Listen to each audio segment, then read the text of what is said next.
Hello, I am Shahnawaz and today we are continuing reflection and refraction, and in this part 5 video lecture we will discuss about spherical mirrors and its sign conventions. Yes, आज हम इस lecture में discuss करने वाले हैं spherical mirrors के बारे में. सो स्टूडेंट्स, स्फेरिकल मिरर्स आपने आपकी डेली रूटीन लाइफ में कई जगह देखे हैं. देखिए, मैं आपको याद दिलाता हूँ. आपके पास जो व्हीकल है, अगर आपके पास कोई कार है या बाइक है, तो उसमें जो साइड ग्लासेस होते हैं, जो दो साइड ग्लासेस होते हैं, वो बेसिकली स्फेरिकल मिरर्स ही होते हैं. आपने कई जगह देखा होगा कि अक्सर आप किसी गोल तरह के दिखने वाले मिरर में अपने इमेज को जब देखते होंगे तो आपकी इमेज आपको एक्चुअल ना नज़र आकर थोड़ी सी चौड़ी, थोड़ी सी छोटी या फिर कुछ बड़ी डिस्टर्ब से शेप की नज़र आती होगी. तो जी हाँ, वो जो मिरर आप देख रहे हैं जिसमें इस तरह की आप डिस्टर्ब सी इमेज देख रहे हैं आपकी, वो स्फेरिकल मिरर्स ही हैं.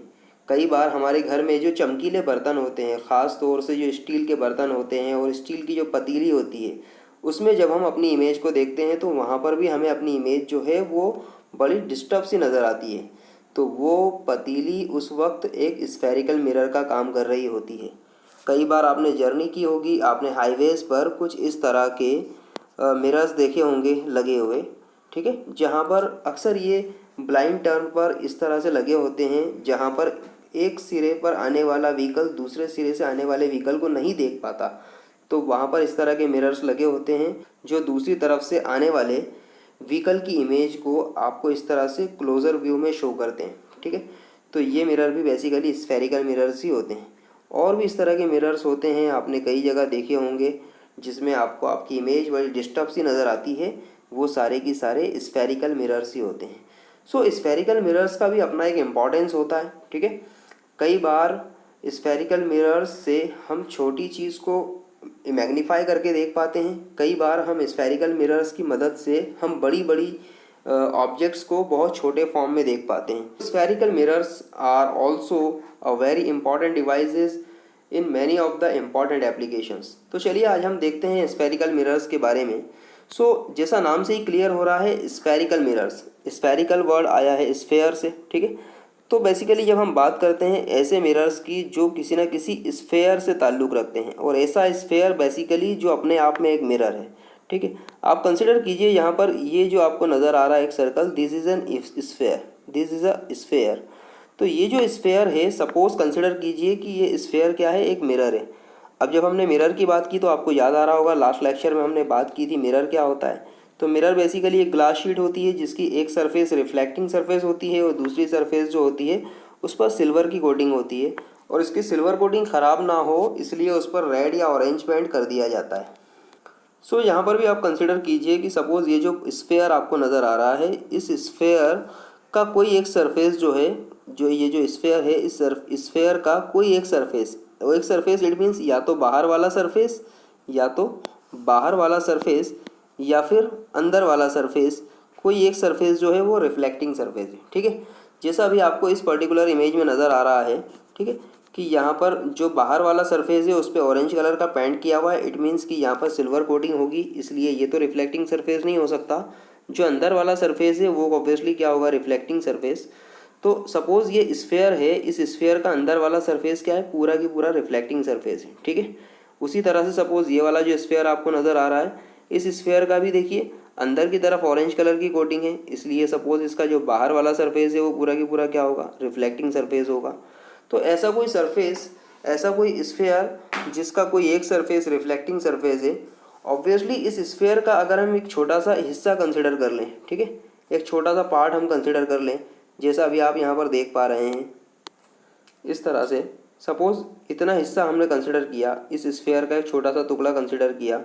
ये जो छोटा सा पार्ट है इस मिरर का, इस स्फेरिकल मिरर का, है ना, इस पूरे के पूरा जो स्फेयर था, इस ये स्फेयर एक मिरर था, इस स्फेरिकल मिरर से आपने क्या किया, एक छोटा सा पार्ट कंसिडर किया. तो ये छोटा सा पार्ट भी क्या कहलाता है, इसका स्फेरिकल मिरर्स, ठीक है. स्फेरिकल मिरर्स की जब हम बात करते हैं, क्या डेफिनेशन देंगे हम इनकी, a mirror whose reflecting surface a mirror whose reflecting surface is a part of hollow sphere or glass is called spherical mirror. अब बेसिकली स्फेरिकल मिरर्स के बारे में अभी हमने देखा कि यहाँ पर दो पॉसिबिलिटीज़ हो सकती है कि या तो इसकी आउटर सरफेस रिफ्लेक्टिंग सरफेस हो सकती है या फिर इसकी इनर सरफेस रिफ्लेक्टिंग सरफेस हो सकती है। तो on the basis of this कि कौन सा सरफेस रिफ्लेक्टिंग सरफेस है, ठीक है, इसे बेसिकली दो पार्ट में डिवाइड किया जा सकता है, कॉनकेव मिरर और दूसरा होता है convex mirror. Yes, the first one is a concave mirror and the another one is convex mirror. तो चलिए बात करते हैं क्या होते हैं concave mirror. So concave mirror are the mirrors a spherical mirror which has reflecting surface towards the centre of sphere. ठीक है, यहाँ पर आप देख पा रहे हैं towards the centre of the sphere. Suppose ये जो आपका स्फेयर है, इस स्फेयर का सेंटर तो होगा, ऑब्वियसली इसका सेंटर कौन है, यहाँ पर इसका सेंटर सी नज़र आ रहा है आपको। ठीक है, तो ये जो स्फेयर है, इस स्फेयर का जो सेंटर सी है, इस सेंटर की तरफ वाला जो सरफेस, सेंटर की तरफ वाला सरफेस कौन सा होगा, ऑब्वियसली इस स्फेयर का इनर सरफेस, इस स्फेयर का इनर सरफेस। सो सेंटर की तरफ वाला जो इनर सरफेस है, ये इनर सरफेस अगर रिफ्लेक्टिंग सरफेस है, इनर सरफेस अगर रिफ्लेक्टिंग सरफेस है, किस तरह से, जैसे सपोज अगर कोई लाइट रे यहाँ पर आ रही है तो ये लाइट रे इस इनर सरफेस से टकराकर रिफ्लेक्ट हो जाए। ठीक है, इनर सरफेस से टकराकर अगर रिफ्लेक्ट हो रही है तो इनर सरफेस क्या हो गया, रिफ्लेक्टिंग सरफेस। सो इनर सरफेस अगर रिफ्लेक्टिंग सरफेस है तो ये मिरर कौन सा मिरर कहलाएगा, obviously this mirror will be called concave mirror, concave mirror. ठीक है, ये क्या कहलाएगा, कॉनकेव मिरर। ठीक, उसी तरह से अगर आउटर सरफेस रिफ्लेक्टिंग सरफेस है, किसी स्फेरिकल मिरर का आउटर सरफेस रिफ्लेक्टिंग सरफेस है, इट मीन्स कि लाइट रे आई और लाइट रे आउटर सरफेस से टकराकर वापस चली गई। ठीक है, सो ये आउटर सरफेस अगर रिफ्लेक्टिंग सरफेस है किसी स्फेरिकल मिरर का, तो ये क्या कहलाएंगे, कॉन्वेक्स मिरर। ठीक है, तो देखिए spherical mirror which has reflecting surface away from the centre of the sphere. अब देखिए यहाँ पर सेंटर ऑफ द स्फेयर से अवे है, ये सेंटर ऑफ द स्फेयर, इस सेंटर ऑफ द स्फेयर से अवे मतलब इसके अपोजिट साइड वाला ये वाला सरफेस। ठीक है, so this surface is a reflecting surface. ठीक, सेंटर से अवे वाला, सेंटर के आउटर वाला, ठीक है, इससे दूर वाला जो रिफ्लेक्टिंग सरफेस अगर होगा तो वो क्या कहलाएगा, कॉन्वेक्स मिरर, कॉन्वेक्स मिरर। ठीक है, तो देखिए on the basis of reflecting surface ये डिसाइड हुआ किसी भी स्फेरिकल मिरर के लिए कि वो कॉनकेव मिरर है या फिर कॉन्वेक्स मिरर है। सो अक्सर एक कन्फ्यूज़न हो जाता है कॉन्वेक्स और कॉनकेव में, स्टूडेंट्स अक्सर कन्फ्यूज़ हो जाते हैं। तो चलिए एक तरीका हम याद रखने के लिए डिस्कस करते हैं कि कैसे याद रखा जाए कि कौन सा कॉन्वेक्स होगा और कौन सा कॉनकेव होगा। हमें डेफिनेशन से तो पता चल गया, पर हम भूले नहीं, कहीं हम कॉनकेव को कॉन्वेक्स ना कह दें और कॉन्वेक्स को कॉनकेव ना कह दें। तो इसी को याद रखने के लिए मैं एक ट्रिक बताता हूँ। तो देखिए जब हम कॉनकेव की बात कर रहे हैं तो कॉनकेव में वर्ड आया है केव, कॉनकेव में वर्ड आया है केव। ठीक है, केव। तो दिस केव, केव का मतलब क्या होता है, कोई गुफा, कोई खाई, है ना, कोई झीरी। तो गुफा खाई कैसी होती, गहरी होती है ना। तो देखिए गहरी मतलब इस तरह से अंदर वाला सरफेस, इस तरह से अंदर वाला, ये एक तरह की गुफा टाइप दिखेगा आपको। ठीक है, एक तरह की खाई तरह का दिख रहा है। ठीक, तो ये क्या हो गया, अगर इस तरह का सरफेस हो जो बेसिकली एक तरह की खाई को, एक तरह की केव को इंडिकेट कर रहा हो, एक तरह की केव को इंडिकेट कर रहा हो, तो ऑब्वियसली ये क्या होगा, कॉनकेव मिरर। ये क्या होगा, कॉनकेव मिरर। ठीक है, तो वो सारे मिरर जो इस तरह से आपको नज़र आ रहे हैं, ठीक है, जो आपको देखने पर इस तरह से मतलब इस तरह से गहरे, इस तरह से केव शेप के नज़र आते हैं। ठीक है, मतलब आप अगर इधर खड़े हैं, यहाँ पर इस तरफ आप अगर खड़े हैं, सपोज़ आप इस तरफ खड़े हैं और ये आप इस तरफ से इमेज देख रहे हैं अपनी। ठीक है, इस तरह से इमेज आप देख पा रहे हैं अपनी, तो ये क्या होगा, एक तरह की सपोज़ केव के अंदर आपका मिरर की इमेज आप देख पा रहे हैं, तो this is called the concave mirror. ठीक है, तो बड़ा आसान है इसको याद रखना। और देखिए कॉन्वेक्स के केस में क्या होगा, कॉन्वेक्स में आप वैक्स याद रखिए, वैक्स वैक्स वर्ड जो बना है नॉर्मली एपेक्स से, आप इसे याद रखिए, एपेक्स। ठीक है, एपेक्स क्या होता है, कोई भी ऊंचाई, सपोज मैं किसी ऊंचाई की बात कर रहा हूँ तो this is apex, this is apex. ठीक, तो देखिए एपेक्स के केस में क्या होता है, हम इस तरह की टॉप की बात करते हैं। तो इसी तरह से देखिए इस वाले केस में यहाँ पर इस मिरर में जो रिफ्लेक्टिंग सरफेस है वो कौन सा वाला है, टॉप वाला, मतलब वेव इस तरह से आकर चली जाएगी। ठीक, टॉप वाला। ठीक, इट मीन्स कि अगर आप यहाँ पर खड़े हुए हैं, आप अगर यहाँ पर खड़े हुए हैं तो आपकी जो इमेज होगी वो इस तरह से जो उथला हुआ सरफेस होगा, इसका उठा हुआ सरफेस जो होगा, जो एपेक्स की तरह होगा, वहाँ से आपको आपकी इमेज दिखाई पड़ेगी। ठीक है, मतलब आपकी तरफ जो वाला जो सरफेस होगा वो कैसा होगा, इस तरह से उठा हुआ होगा, इस तरह से उठा हुआ होगा। ठीक है, तो ये कहलाएगा आपका कॉन्वेक्स मिरर। ठीक है, तो देखिए बड़ा आसान है कॉन्वेक्स और कॉनकेव को याद रखना। अगर आपको देखने पर मिरर कैसा नज़र आ रहा है, गहरा नज़र आ रहा है, अगर आपको देखने पर मिरर कैसा नज़र आ रहा है, गहरा नज़र आ रहा है, ठीक है, तो वो क्या कहलाएगा, कॉनकेव मिरर।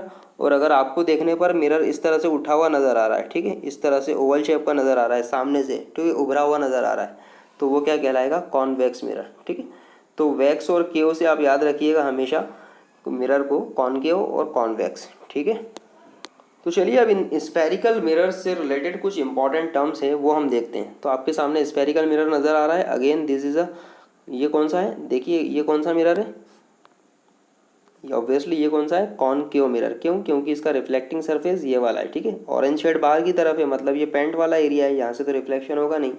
और देखिए यहाँ पर पेंट अंदर की तरफ है, इट मीन्स रिफ्लेक्शन वाला कौन सा है, बाहर की तरफ। तो ये हो गया कॉन्वेक्स और ये हो गया कॉनकेव। ठीक है, तो चलिए अब बात करते हैं इनकी। तो यहाँ पे कुछ इंपॉर्टेंट टर्म्स है। इट मीन्स कि यहाँ पर अगर मैं बात कर रहा हूँ इस मिरर की, चाहे वो कॉन्वेक्स हो या कॉनकेव है, ऑब्वियसली ये दोनों की दोनों मिरर क्या है, एक स्फेयर के पार्ट हैं। कोई स्फेरिकल मिरर था, एक ऐसा मिरर था जो पूरा की पूरा स्फेयर था, उस स्फेयर का आपने एक छोटा टुकड़ा लिया तो वो कहलाया basically spherical mirror. So obviously ये पूरा की पूरा जो स्फेयर था, इस स्फेयर का क्या था, एक सेंटर था।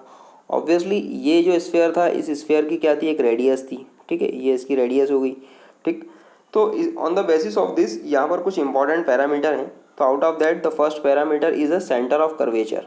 ठीक है, तो सेंटर ऑफ कर्वेचर क्या कहता है, it is a centre of the sphere of which the mirror surface is a part.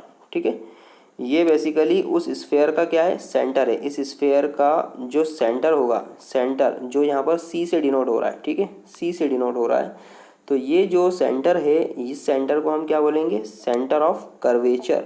It is called the centre of curvature. ठीक है, और इसे हमेशा हम कैपिटल सी से डिनोट करेंगे।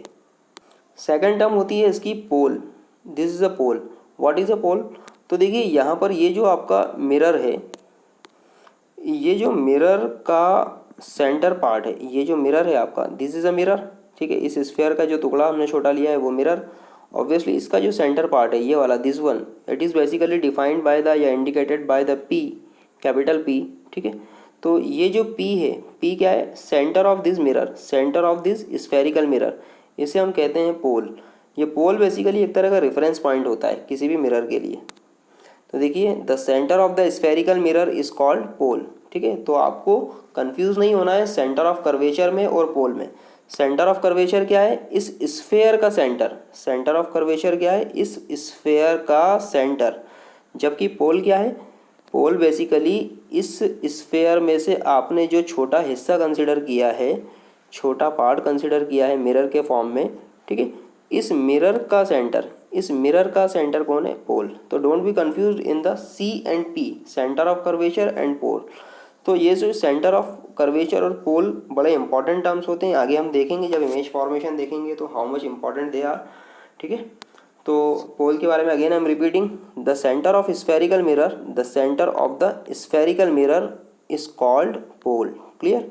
Again the third one is the radius of curvature. तो देखिए रेडियस ऑफ कर्वेचर भी क्या होगी, ऑब्वियसली कर्वेचर कौन है, ये पूरा स्फेयर।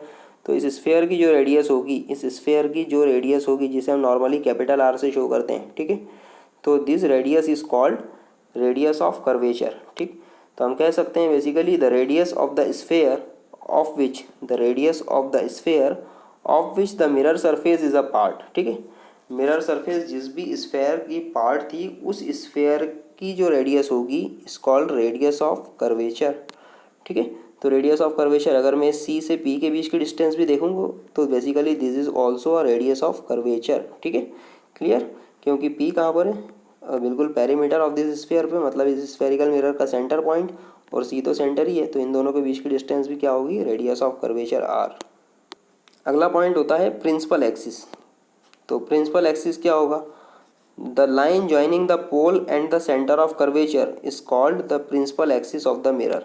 ठीक है, the line joining the centre of curvature and pole, centre of curvature और पोल को जो लाइन ज्वाइन कर रही है, ठीक है, या इसको ज्वाइन करते हुए जो इनको क्रॉस करती हुई जा रही है, ये जो एक्सिस होगा, this axis is called the principal axis. यही एक्सिस क्या कहलाएगा? प्रिंसिपल एक्सिस, ठीक है। तो बेसिकली प्रिंसिपल एक्सिस कौन है? The line joining the centre of curvature and pole, ठीक है, और इनको क्रॉस करता हुआ आगे जा रहा है, ठीक है, तो ये क्या कहलाएगा? आपका प्रिंसिपल एक्सिस। सो बड़ा इंपॉर्टेंट टर्म है प्रिंसिपल एक्सिस भी। सारी की सारी जो मेजरमेंट होने हैं वो with respect to principal axis होने वाले हैं। नेक्स्ट आता है अपर्चर। अपर्चर मतलब जो मिरर का खुला हुआपन होता है। खुलापन किस तरह से? The aperture is a area of mirror which is available for reflecting light, ठीक है। The linear aperture is mm dash, ठीक। तो यहाँ पर देखिए, the aperture is the area of mirror, aperture is the area of mirror which is available for the reflection of light या reflecting the light. किसी भी मिरर का वो एरिया जो खुला हुआ है रिफ्लेक्शन के लिए। सपोज ये मिरर है मेरा, ठीक है, तो इस मिरर का जितना भी एरिया खुला हुआ है, सपोज लाइट रे यहाँ से आई, यहाँ से भी रिफ्लेक्ट होकर जा सकती है, लाइट रे यहाँ पर आई, यहाँ से भी रिफ्लेक्ट होकर जा सकती है। तो ये जो पूरा एरिया है यहाँ से लेकर यहाँ तक का, यहाँ से लेकर यहाँ तक का जो पूरा एरिया है, ये क्या कहलाएगा? इसका अपर्चर, ये इसका खुलापन है, ठीक है। ये इसी तरह से अगर आप यहाँ पर इस मिरर में भी अगर आप देखें तो इस मिरर में भी यहाँ से लेकर यहाँ तक का जो पूरा ओपनिंग है, ठीक है, ये ओपनिंग है, क्योंकि इस ओपनिंग में क्या होगा? लाइट रे यहाँ से आकर फिर निकल जाएगी, फिर लाइट रे यहाँ से आई फिर चली गई, ठीक है। तो ये पूरा जो ओपनिंग है इसका, ठीक, this opening is called the aperture. मतलब वो पूरा ओपन एरिया जहाँ से लाइट का रिफ्लेक्शन पॉसिबल है, वो पूरा ओपन एरिया किसी भी मिरर के लिए, किसी भी मिरर के लिए वो ओपनिंग जहाँ से लाइट का रिफ्लेक्शन पॉसिबल है वो कहलाएगा अपर्चर, ठीक है। तो यहाँ पर अगर आप देखें तो जो अपर्चर है, उन अपर्चर के एक्सट्रीम पॉइंट्स यहाँ पर लिखे हुए हैं। थोड़ा सा अगर आप ध्यान दें तो these are basically the M and M dash, ठीक। आप देख पा रहे हैं यहाँ पर एम और M dash, these are the extreme points which are defining the boundary of this aperture. कि यहाँ पर एम से शुरू हो रहा है ये, और कहाँ पर ख़त्म हो रहा है? एम डैश पर ख़त्म हो रहा है। एम से शुरू होकर एम डैश पे ख़त्म हो रहा है। तो यहाँ पर इस एम और एम डैश के बीच की जो डिस्टेंस है, अगर इस तरह से मैं बात करूँ कि इस एम और एम डैश के बीच की जो डिस्टेंस है, this distance is called the linear aperture. ये क्या कहलाएगा? लीनियर अपर्चर, ठीक। आप एक लाइन वाइज, एक लीनियर वे में इसका कैलकुलेशन कर रहे हैं कि यहाँ से लेकर यहाँ तक की डिस्टेंस कितनी है, तो this is the linear aperture, ठीक। और यहाँ पर एक और वर्ड होता है एंगुलर अपर्चर। किस तरह से? कि अगर मैं बात करूँ ये वाला जो पॉइंट एम और ये वाला पॉइंट जो एम डैश है, इस सेंटर ऑफ कर्वेचर पर अगर कोई एंगल सस्पेंड करें इस तरह से, इस सेंटर ऑफ कर्वेचर पर अगर एंगल सस्पेंड करें, तो ये जो एंगल होगा, ये जो एंगल होगा जिसे मैं थीटा से बोल रहा हूँ, so this theta will be termed as a angular aperture. ये कहलाएगा एंगुलर अपर्चर, ठीक है, ये कहलाएगा एंगुलर अपर्चर। इसी तरह से यहाँ पर भी अगर मैं बात करूँ तो ये बेसिकली जो एंगल सस्पेंड करेंगे इस पर, ठीक, ये एंगल जो होगा वो क्या कहलाएगा? एंगुलर अपर्चर, ठीक। तो यहाँ से क्लियर हो गया, the aperture is the area of the mirror which is available for the reflecting of light या reflection of light. The linear aperture is mm dash, already मैं बता चुका हूँ आपको, ठीक है। इसी तरह से अगर मैं बात करें लॉज ऑफ रिफ्लेक्शन की, तो आपको याद आ रहा होगा हमने लॉज ऑफ रिफ्लेक्शन पढ़े हैं, ठीक है। लॉज ऑफ रिफ्लेक्शन कितने थे? 2 लॉज थे बेसिकली। फर्स्ट लॉ क्या बोल रहा था? फर्स्ट लॉ आपको याद आ रहा होगा। फर्स्ट लॉ ये कह रहा था कि angle of incidence is equal to the angle of reflection. आपको याद आ रहा होगा, angle of incidence is equals to the angle of reflection. और सेकंड लॉ क्या बोल रहा था? सेकंड लॉ ये कह रहा था इंसिडेंट रे, ठीक है, रिफ्लेक्शन रे और नॉर्मल, ये तीनों के तीनों क्या होंगे? सेम प्लेन में होंगे। Incident ray, reflected ray and normal, ये क्या होंगे? सेम प्लेन में होंगे। तो ये बेसिकली आपका कौन था? Law of reflection. ये 2 इंपॉर्टेंट लॉ थे। ये दोनों लॉज को हम प्रीवियस लेक्चर में काफ़ी अच्छे से डिस्कस कर चुके हैं, ठीक है। तो ये लॉज हमने देखे थे प्लेन मिरर के रिस्पेक्ट में। जब हमने प्लेन मिरर पढ़ा था तब हमने प्लेन मिरर के रिस्पेक्ट में ये सारे लॉज देखे थे, ठीक है। अब हम बात कर रहे हैं कौन से? स्फेरिकल मिरर की। तो ऑब्वियसली ये जो स्फेरिकल मिरर्स होंगे, इन स्फेरिकल मिरर के भी लिए भी यही लॉ फॉलो होंगे, या मैं ऐसा कह सकता हूँ कि स्फेरिकल मिरर भी इन दोनों लॉज को क्या करेगा? फॉलो करेगा या इनको ओबे करेगा, ठीक है। तो हम कह सकते हैं यहाँ पर कि basically the laws of reflection for the plane mirror are applicable to the spherical mirrors also. ठीक है, क्लियर। तो बड़ा सिंपल सा कॉन्सेप्ट है इसका। अब देखिए यहाँ पर एक इम्पॉर्टेंट टर्म है कि सपोज़ आपने कोई मिरर लिया हुआ है, सपोज़ कौन सा वाला मिरर है बताइए मुझे आप। ये इसकी रिफ्लेक्टिंग सरफेस कौन सी वाली है, अंदर की तरफ। देखिए लाइट रे यहाँ से अंदर की तरफ आई और वापस चली गई। ठीक, तो रिफ्लेक्टिंग सरफेस अंदर की तरफ है, अंदर की तरफ मतलब कैसा है, केव बना रहा है। इट मीन्स ये कौन सा हो गया, कॉनकेव मिरर। ठीक, तो देखिए यहाँ पर हम क्या बताना चाह रहे हैं आपको, एक इंपॉर्टेंट थिंग।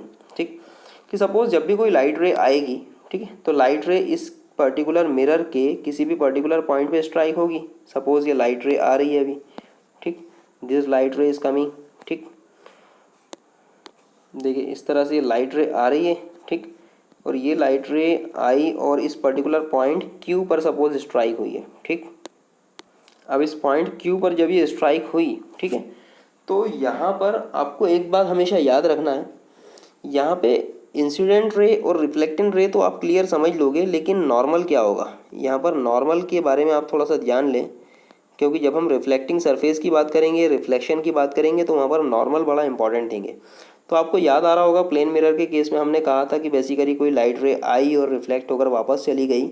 ठीक है, तो ये जो पॉइंट ऑफ इंसिडेंट होगा, इस पॉइंट ऑफ इंसिडेंट से कोई परपेंडिकुलर अगर हम ड्रॉ करेंगे तो ये कहलाएगा आपका नॉर्मल। इसको हमने एन डैश से डिफाइन किया था, आपको याद आ रहा होगा, एन डैश से इसको डिफाइन किया था। ठीक, तो उसी तरह से अगर मैं इस स्फेरिकल मिरर के बारे में बात करूं, ठीक है, सो स्फेरिकल मिरर के केस में ये रिफ्लेक्टिंग रे जो होगी, ठीक है, वो ऑब्वियसली जो स्ट्राइक होने के बाद वापस जा रही है। ठीक है, जो बेसिकली बाउंस बैक रे है। ठीक, तो यहाँ पर आप ध्यान देंगे इस बात का, सबसे पहले नॉर्मल आप फाइंड आउट करें कि नॉर्मल कौन होगा।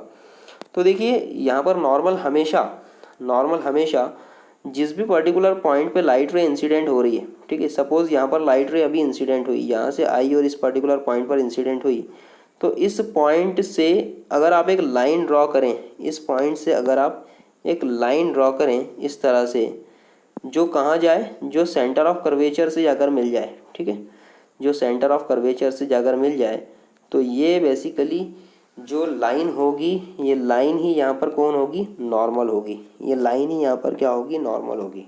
बड़ा आसान सा तरीका है, एक बार फिर से देखिए।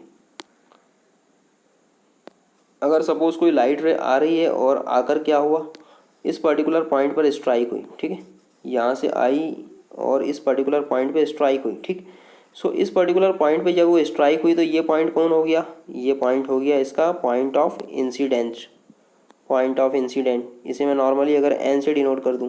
ठीक है, अभी इस एन से अगर मैं कोई एक ऐसी लाइन ड्रॉ करूं जो कहाँ से होकर जाए, इस सेंटर ऑफ कर्वेचर से होकर जाए, इस तरह से। ठीक है, तो ये जो सेंटर ऑफ कर्वेचर से होकर जाने वाली लाइन है, ठीक है, ये लाइन क्या कहलाएगी आपकी, एन डैश नॉर्मल। ठीक है, तो पॉइंट ऑफ इंसिडेंस से वो लाइन आपने ड्रॉ की जो सेंटर ऑफ कर्वेचर से होके जा रही है। ठीक है, या मैं ऐसा कहूँ कि the line joining the point of incidence, the line joining the point of incidence and centre of curvature, the line joining the point of incidence and centre of curvature is called normal.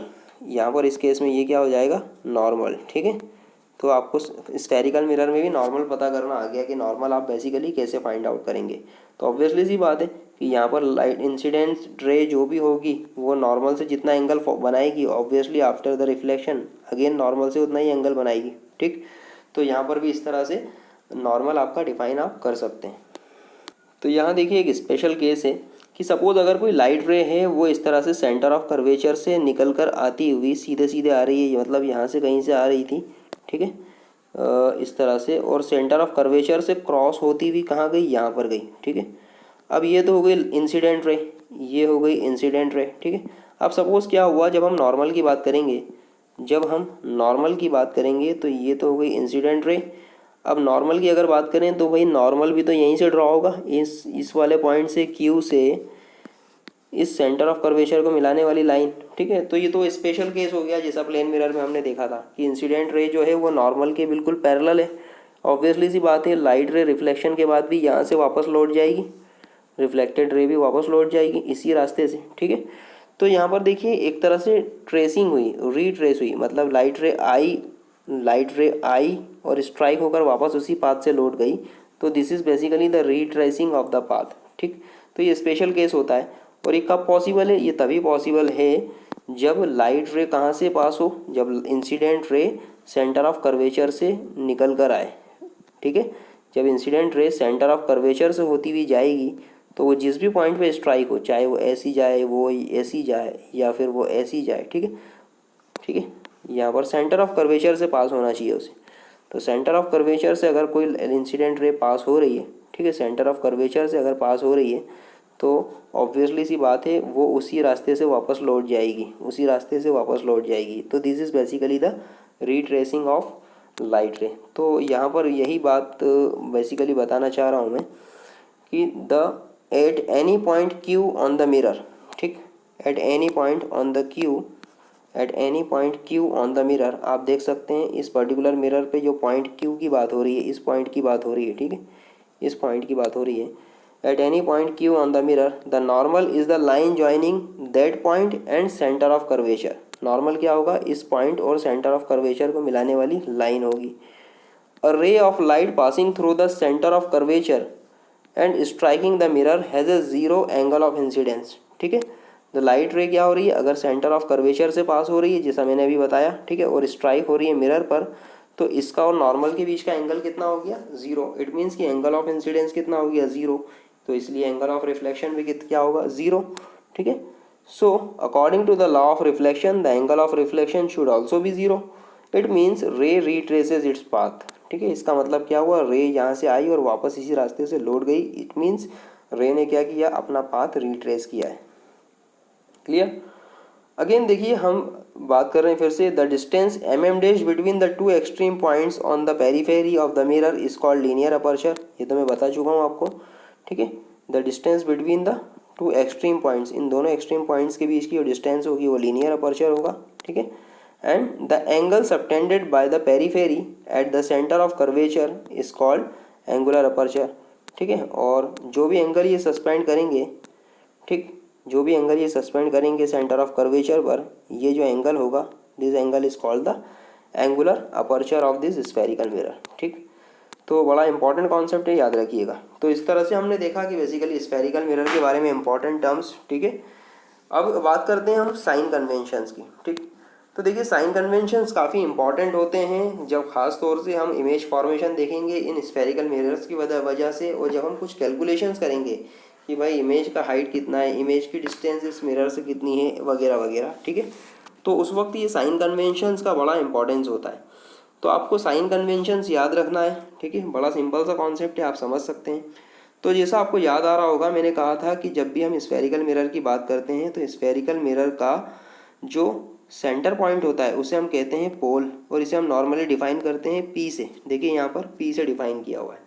तो ये basically एक तरह का reference point होता है। सारे calculation जो है वो इस रेफरेंस पॉइंट से ही किए जाने हैं। ठीक, तो देखिए यहाँ पर आप याद रखिए हमेशा P is a reference point for the spherical mirror for the calculation. ठीक, तो यहाँ पर अब दो चीज़ें हमें देखनी है साइन कन्वेंशंस के लिए। डायरेक्शंस की बात करनी है। तो देखिए जब भी हम कैलकुलेशन करेंगे तो हम दो डायरेक्शंस की बात करेंगे। पहली बात करेंगे हम हॉरिजॉन्टल डायरेक्शन की, इस तरह से। ठीक, हॉरिजॉन्टल डायरेक्शन की बात करेंगे। ठीक है, और दूसरी बात करेंगे हम वर्टिकल डायरेक्शंस की।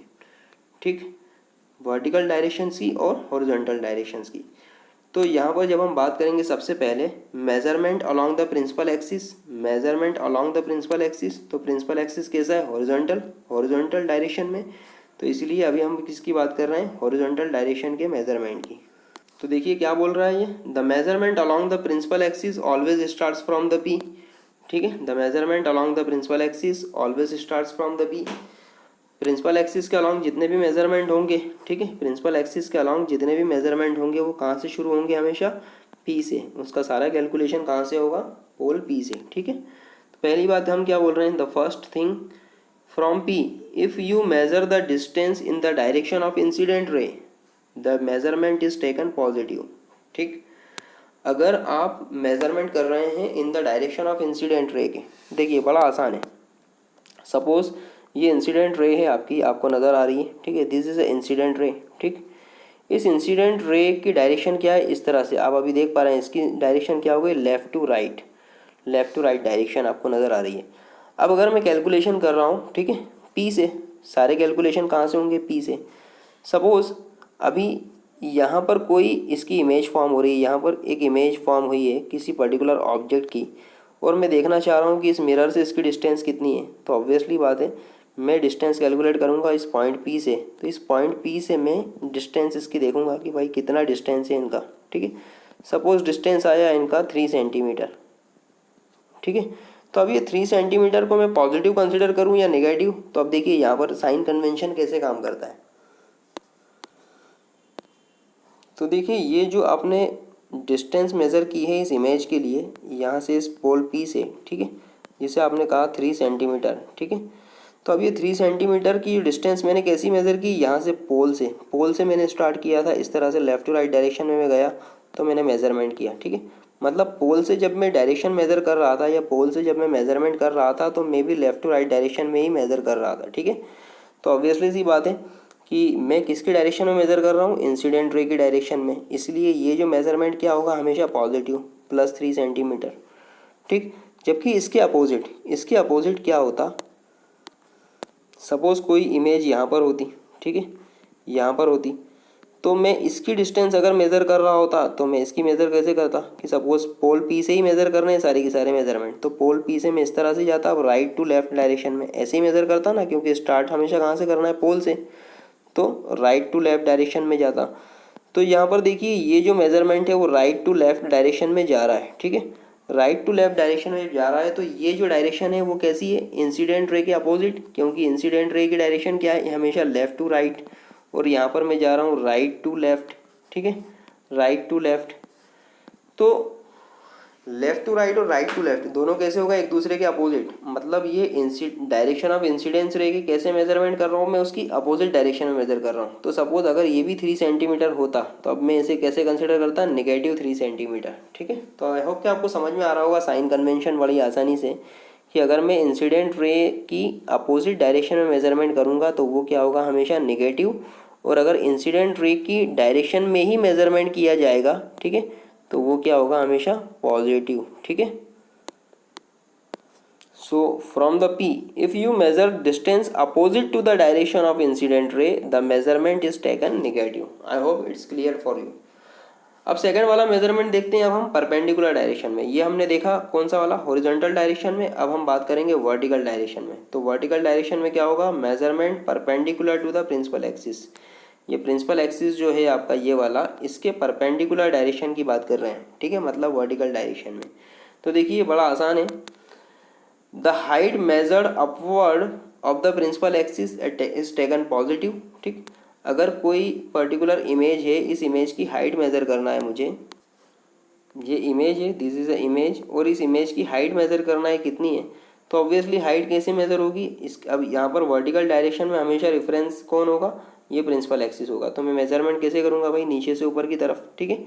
तो मैं अपवर्ड डायरेक्शन में मेजरमेंट कर रहा हूँ, इसलिए ये हमेशा कैसा होगा, हाइट अपवर्ड कैसी होगी, पॉजिटिव होगी, ठीक है, पॉजिटिव कंसिडर करूँगा। जैसे अगर सपोज़ ये इमेज है, इस इमेज की हाइट कितनी आई, सपोज 2 सेंटीमीटर, ठीक है, तो ये 2 सेंटीमीटर कैसा होगा, +2 सेंटीमीटर, ठीक है। वहीं पे इसके अपोजिट अगर कोई इमेज किस तरह से बनती, इस तरह से नेगेटिव डायरेक्शन में बनती, ठीक है, इस तरह से बनती, ठीक।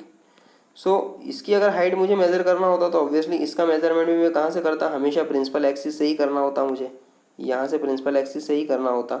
तो ये सपोज प्रिंसिपल एक्सिस से मैं नीचे की तरफ जा रहा हूँ डाउनवर्ड डायरेक्शन में, तो डाउनवर्ड डायरेक्शन में जब भी मेजरमेंट किया जाएगा ये हमेशा कैसा होगा, नेगेटिव।